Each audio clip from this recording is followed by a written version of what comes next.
근데 사실 이런 수술이 미용 수술이잖아요. 그래서 그냥 거울 보시면서 본인 얼굴을 이 후상방으로 한번 당겨봐요. 턱 모양이 함께 이어지지 않고 이쪽은 올라가는데 여기는 뭉툭하네? 라는 느낌이 드시면 사실 이런 수술 방법을 조금 고려해 보실 필요가 있으시죠. 특히나 내가 이전에 티절골이나 아니면은 이제 턱 끝에 윤곽 수술, 내가 보형물을 넣었다가 빼봤다, 혹은 지금도 보형물이 있다, 그런 분들의 경우에 있어서 저는 좀 추천드린 경우가 많고, 그리고 이제 최근에는 환자분들께서 V라인 수술을 했다든지 얼굴을 좀 더 계란 형태에 가깝게 매끈하게 만드는 수술을 하셨는데 여기는 예쁜데 여기가 뭉툭해요 하시면서 이제 오시는 경우가 많으시거든요.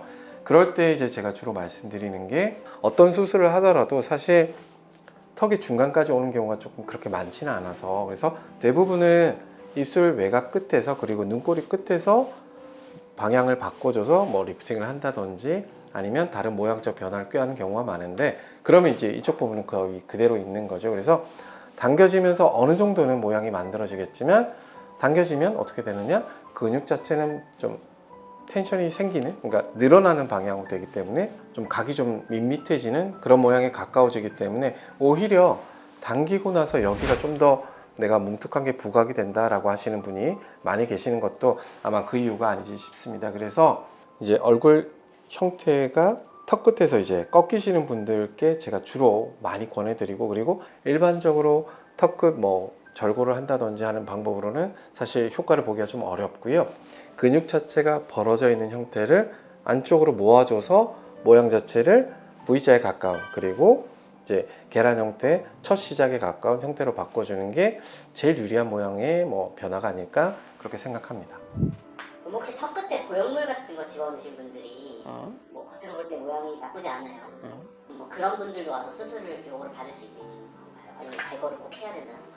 최근에 그런 분들이 좀 많이 늘었는데요. 내가 보형물을 넣었는데 뭔가 아직도 모양이 뭉툭해요 라고 하시면서 오시거든요. 근데 제가 여쭤보죠. 그럼 보형물 어떻게 하실 거예요? 라고 여쭤보면 제거까지는 안 하고 싶어요 라고 말씀하시거든요. 그래서 그런 경우에 있어서는 그냥 두고 하셔도 돼요. 왜냐하면은 제가 항상 말씀드렸지만 이물질의 기준은 뭐다?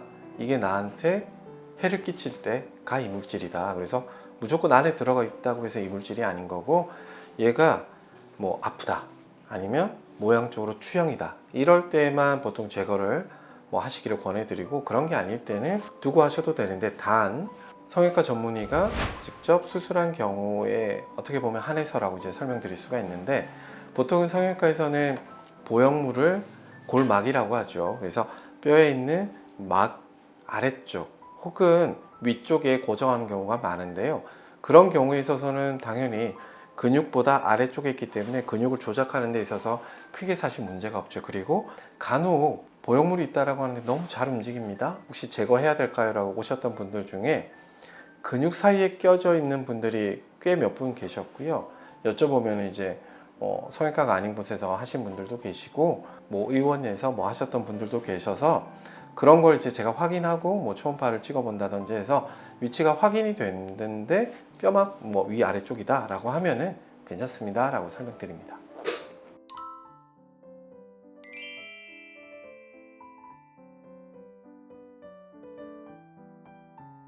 입에 힘을 줘야지만 다물어진다, 이런 증상이 없었는데 수술을 하고 나서 초반에 한 일주일에서 열흘 정도까지 입이 오히려 조금 벌어진 듯한 느낌을 호소하시는 분들이 많으신데요. 저희들의 목적이 얼굴을 좀 젊어 보이게, 동안으로 보이게, 아름다운 매력적인 얼굴로 만드는 것이기 때문에 반드시 후상방으로 이제 팩터가 바뀌어서 얼굴의 형태가 쉽게 말하면 옆에서 봤을 때 정삼각형의 형태가 돼야 된다고 저는 설명드리는데, 그 방향 때문에 입이 조금은 뒤로 이제 밀리는 거죠. 그래서 그런 복합적인 것들을 해결하기 위해서 모양을 만들기 때문에 당연히 그분들도 이쪽만 수술하시면 그런 일은 없는데, 대부분은 후상방으로 이제 연결이 되는 그런 모양을 만들어서 복합적인 여러 가지 문제를 해결하려고 하시기 때문에 그런 경우가 생긴다.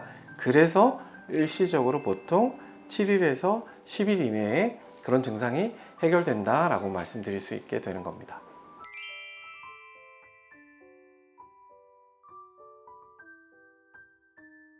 흉터는 우선 이게 너치라고 해서 이제 꺾이는 부위가 있거든요. 그래서 그쪽 부위에서 하기 때문에 사실 정면에서 보기 힘들죠. 그래서 제가 환자분들께 설명드릴 때도 누가 이렇게 밑에서 보면 보일 수도 있습니다 라고 설명드리는데, 보통 저희들이 이제 어릴 때 턱을 쿵 찧었을 때 뭐 찢어지든 아니면 뭐냐 긁히든 간에 흉터들이 턱 끝에는 조금씩은 다 있는데 그 정도예요 라고 이제 설명을 드리고, 근데 그건 이제 보통 수술하고 나서 한 1년 정도 지나고 났었을 때 최종 경과의 흉터 정도라고 말씀드리고, 초반엔 당연히 보이실 수 있으니까 뭐 컨트롤 잘 하실 수 있게 뭐 실리콘 시트나 이용해서 관리할 수 있도록 설명을 드리는데, 이제 문제는 그런 흉터를 없애겠다고 뭐 피부에 바르는 본드가 있다던데 다른 봉합 방법을 써서 괜찮다고 하던데 라고 이제 말씀을 하시는데요.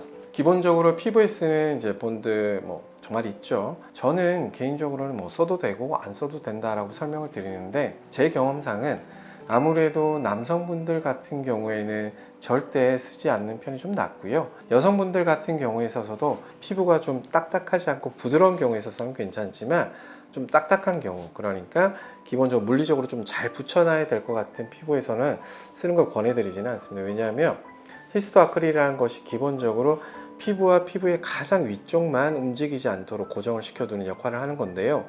이게 봉합을 하든 히스토 아크릴이라고 부르는 그 본드를 쓰든가 간에 흉터는 뭐 적당한 시기에 발사를 하고, 그 다음에 흉터에 관련된 제품들을 잘 사용하고 선블록만 잘 돼도 괜찮기 때문에, 특히나 턱 끝은 햇빛 볼 일이 별로 없죠. 그래서 흉터 때문에 여러 가지 방법을 그렇게 생각하실 필요는 없다라고 설명을 드리는데, 너무 걱정이 되시면 아기들 제왕절개로 나와 보신 분들은 이제 좀 아실 텐데, 성형외과에서는 이제 그 수처법을 이제 아메리칸 수처법이라고 하는데, 피부의 바로 아래층을 이용해서 바깥쪽으로 실이 보이지 않게 봉합하는 방법이 있거든요.